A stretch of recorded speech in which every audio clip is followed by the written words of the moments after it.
Hello and welcome to PrepMate. আমাদের NEET 2018-এ এসে যাওয়া থার্মোডাইনামিক্স থেকে একটা কোয়েশ্চেন জিজ্ঞেস করা হয়েছিল যে একটা গিভেন রিয়াকশনে আমাদের এনথালপি চেঞ্জ বলে দেওয়া হয়েছে, এন্ট্রপি চেঞ্জ বলে দেওয়া হয়েছে।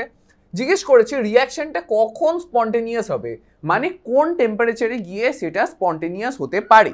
আমরা থার্মোডাইনামিক্স থেকে জানি যে কোনো একটা স্পন্টেনিয়াস প্রসেসের জন্য গিভস ফ্রি এনার্জি চেঞ্জ সেটাকে হতে হয় কি নেগেটিভ। গিভস ফ্রি এনার্জি চেঞ্জকে নেগেটিভ হতে হয় for that reaction to be spontaneous.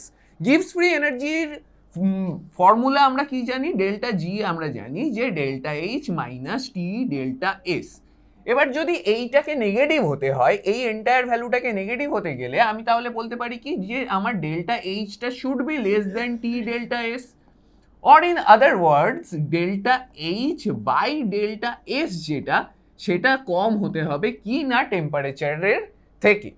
তো এই delta H by delta S আমি ভ্যালু বসিয়ে দিই। এখানে 35.5 কিলো জুল বলেছে, তার মানে 35.5 কিলো জুল মানে আমি লিখতে পারি 35,500 জুল ডিভাইডেড বাই এইখানে 83.6 জুল কেলভিন পার মোলে আমাকে এন্ট্রপি চেঞ্জ দিয়েছে, তার মানে এখানে আমি 83.6 বসাতে পারি।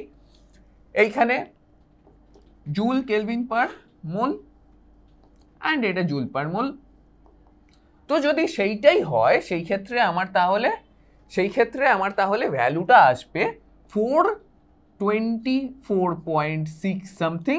তার মানে আমি কি বলতে পারি, আমার যে টেম্পারেচারের ভ্যালুটা সেটা 425-এর থেকে বেশি হতে হবে for that reaction to be spontaneous. That is option number A হচ্ছে correct answer. For more PYQ, stay tuned to PrepMate.